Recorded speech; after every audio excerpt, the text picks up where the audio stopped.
Selamat siang. Siang. Nama saya Lia dari Nontoners. Saya mau nanya pertama kali untuk saudara.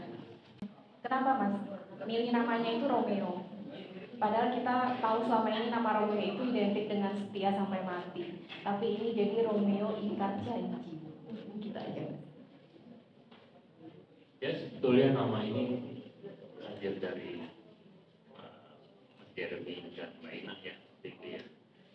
Ya benar sekali bahwa ini identik Romeo dengan janji kesetiaan. Gitu kan ya. Itu kita mau kontrakan gitu ya.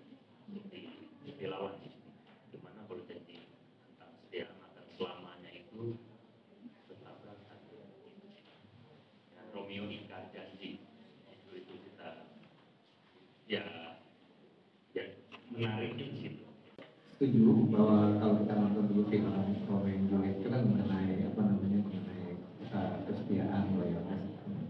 Cuman film ini kan sebenarnya kalau kita lihat secara menyeluruh, karena itu sebenarnya pengingkarannya itu tuh bukan hanya dari pengingkaran mereka berdua, mulai dari pengingkaran suatu keluarga, dua keluarga yang mengingkari sesuatu sehingga muncullah dua sosok ini dan teman-temannya.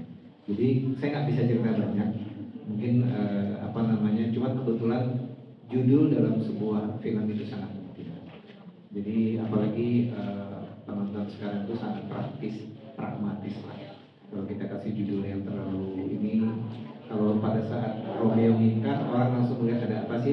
Cuman di sini, to be honest, pengingkarannya itu kompleks, banyak hal dalam cerita tersebut.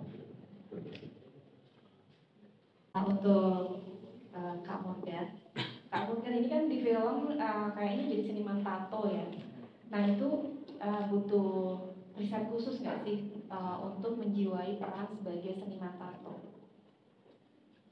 Pastinya iya, dan itu udah saya istilahnya ngomong ke manajer saya, kalau ngomong ke produksi gitu, kalau misalnya saya jadi main di film ini, saya harus ada workshop tato. Saya nggak mau cuma sebatas nonton video tutorial dari YouTube gitu, karena saya pengen coba megang langsung alatnya seperti apa, terus persiapan apa yang dilakukan seniman tato sebelum memulai dan sesudah melakukan proses penatoan itu gitu. Jadi saya pengen sebelum on the day, sebelum di hari H saya harus take adegan tato, saya juga udah harus familiar sama, saya udah harus tahu lah alatnya seperti apa dan prepsnya seperti apa. Jadi waktu itu akhirnya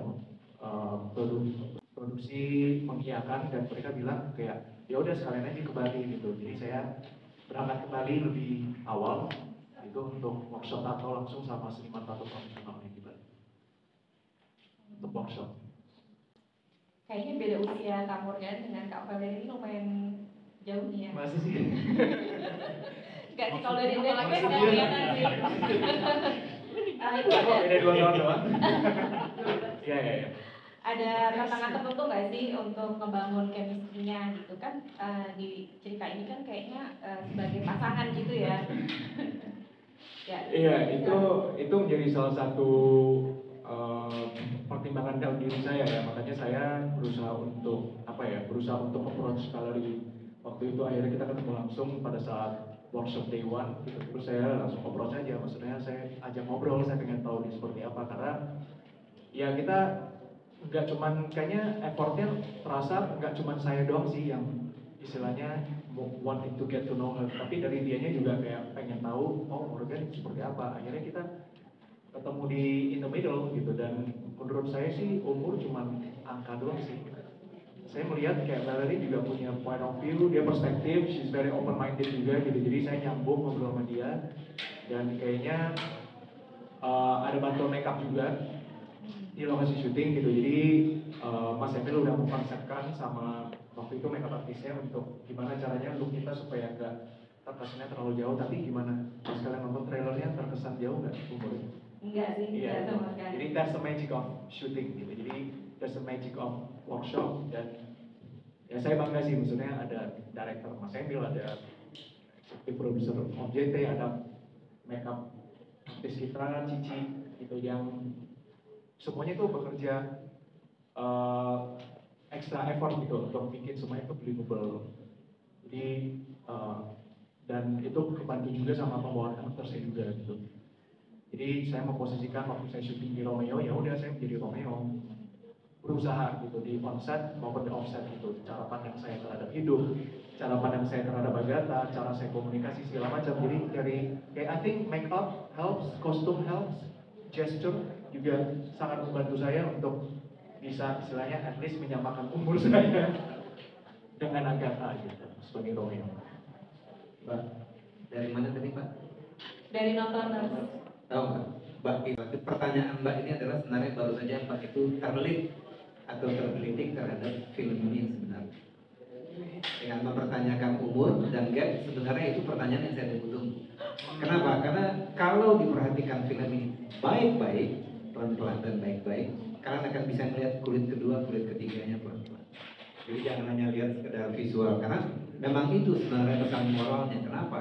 Ada seorang Romeo yang sedikit lebih dewasa bertemu dengan ini, ada seorang kepala keluarga yang bapaknya itu sebenarnya banyak kompleksitasnya, banyak sekali. Makanya ya inilah intisari dari ceritanya. Sebenarnya teman seperti temannya Valerie, Sulfa, ya bukan hanya sekedar best friend forever, mereka banyak faktor yang kalau misalnya di film ini dilihat baru oke.